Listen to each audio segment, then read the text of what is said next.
Now, I would love to take full credit for finding this story, but that's not the truth. The truth is, Hatman Strikes Back, he found this one, so I'm kind of stealing the story from him, if you like, because this one totally bypassed me. I totally missed it. So big up to him for spotting it, and it's a very interesting one. Now, for those who don't know, Stubhub are a secondary market for selling tickets. It's like the online version of a ticket tout. You know, these guys you find outside concerts and boxing matches and football matches and all these kind of things, selling tickets overly priced, right? So Stubhub is a version of that. Now, Stubhub themselves cannot sell tickets that they purchase or are allocated at these kind of prices. They have to sell them. So if a £40 ticket is given to them, they have to sell it for £40. So, for example, I can buy a ticket, okay? I can buy it from the O2 Arena, I can buy it direct from Matchroom, buy it from wherever, and then I can then sell my ticket via Stubhub, create an account, sell it on, make money that way. So all the overinflated prices are from the likes of me, you, whoever it may be. Not me specifically, I've never done it. Okay, now the O2 Arena have put a ban on Stubhub, so have Wembley Arena as well. Now, would this affect Eddie Hearn's pocket? The answer is no. Or at least it shouldn't be, because if it is, then it means some illegal business has been going on.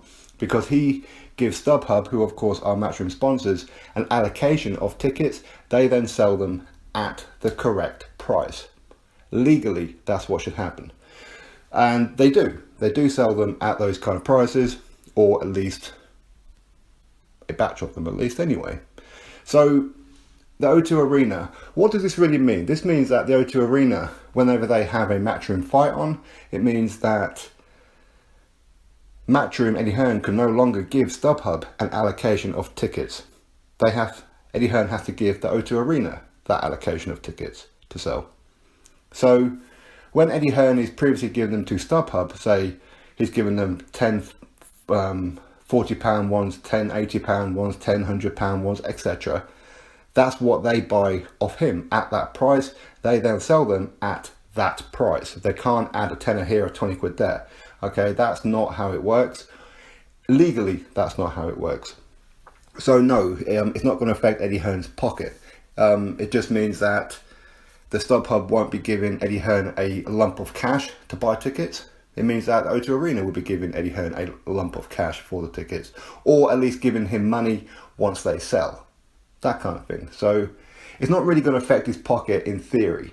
Now, as I said, I'll quickly recap again. So Stubhub, yeah, you know, they are a secondary market, no doubt, but me, you, whoever can buy a ticket elsewhere. You can buy it from Ticketmaster, you can buy it direct from the O2 Arena, and then resell it through Stubhub. So O2 Arena trying to put a block on the ticket touts and Stubhub isn't really going to work. The only thing it's really doing is cutting out the allocation of tickets. Now this can go a couple of ways. Eddie Hearn could say, right, well, Stubhub, they're a sponsor of ours, so therefore if you're not going to allow us to give them an allocation of tickets, therefore we're not going to use your arena. Same with Wembley Arena. Now for those abroad, when you hear me say Wembley Arena, don't get it confused with Wembley Stadium. It's not Wembley Stadium, that's where Joshua Klitschko happened. Wembley Arena is a very, very small arena. Okay, so it's not really going to affect Eddie Hearn. And as I said, look at it like eBay. Okay, so you could buy something from Amazon, you could sell it through eBay, make a couple of quid. Okay, that's pretty much what Stubhub is, but for tickets. It's an online ticket tout. So O2 Arena doing this, it shouldn't really be affecting Eddie Hearn's pocket. Now, of course, this is going to please Frank Warren. Of course, he's going to sit there like a Cheshire cat next time he has an interview with Coogan there or whoever and talk about it, no doubt, gloating like he's achieved something. But it's not going to achieve anything. If anything, this should show that Eddie Hearn shows do legitimately sell out at the O2 Arena and wherever else it may be. Okay, so that's really going to put a bit of a cogwash in Frank Warren's smile. So, for example, Dillian Whyte versus Joseph Parker, a lot of them were sold through Stubhub. A lot of them were sold through the O2 Arena Direct and various other places. Just means that going forward, any future events can no longer be allocated to Stubhub. That's all it means. That's all it is. So it's not that big of a deal, really. But as I said, it shouldn't really faze Eddie Hearn. He's not going to lose any money on it. It just means it doesn't really look good as a sponsor of Matchroom Boxing is being cock blocked, I suppose, by the O2 Arena. But Eddie Hearn uses the O2 Arena, what, 3-4 times a year maximum? So it's not that big of a deal, really.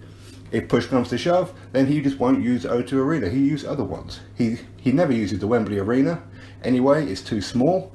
Frank Warren uses the Wembley Arena. So that's all it is. Just getting it out there for you all to say that it's not really that big of a deal, but it's an interesting one, that's for sure. As I said, on the face value of it, doesn't look too good, but in theory, it shouldn't really even be that much of a problem for Eddie Hearn, because when StubHub are allocated a certain amount of tickets, they have to sell those tickets at that price. Exactly the same way that the O2 Arena is going to have to do.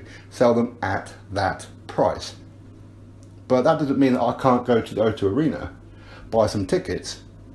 Although I think the O2 Arena, they put a cap on it, whereas StubHub, I think there's no cap on it, so a ticket tout can buy as many tickets as they like and then resell them through StubHub, if that makes sense. Whereas O2, I think there's a cap on it. I forget what the cap is. But that's pretty much going to affect the ticket touts, those who are using these events to make money. It's not going to affect Eddie Hearn, as I said. So, or it shouldn't be. Legally, it shouldn't be. There's going to be a lot of people who's running around now making more videos abroad saying that Eddie Hearn is, he's been found out, he's going to lose a lot of money. No, he is not going to lose a load of money. Just to let you know, he's not. Okay, hopefully I've made some kind of sense in this one. If not, apologies. I did lose myself a little bit on there as well. My train of thought went. I've got nothing in front of me to script. So, yeah. Anyway, like I said, hopefully that makes some kind of sense. There is no financial ramifications for Eddie Hearn in theory. Legally there shouldn't be. So it just means now Eddie Hearn is either not going to use the O2 Arena after the Wyatt Parker fight, of course, because that's already done. But if he does, it just means he's not allowed to allocate StubHub a load of tickets, which isn't really going to be a pleasant conversation for him with StubHub, his sponsor. No, is it? So anyway, but it's not going to stop people selling tickets on StubHub. As I said, I can go direct to O2 Arena, buy 3 or 4 tickets, which isn't a problem, and then resell them through StubHub anyway. And nobody would ever know, because each ticket doesn't come from where you bought it. It doesn't have your name on it. It just says Matchroom Boxing and Eddie Hearn present whatever the main headline is. So, for example, Wyatt vs Parker, Joshua vs Povetkin, if it was to be at the O2, which it won't be, but if it was. So there's no way anybody's going to know, and of course the ticket price is always on the ticket anyway. So if you buy a £40 ticket, it says £40 ticket. It doesn't matter whether you bought it through StubHub and had to pay £500 for it, it's still going to say £40. That is what it is. So anyway, drop your thoughts below, click that thumbs up, subscribe. Catch you all on the next video.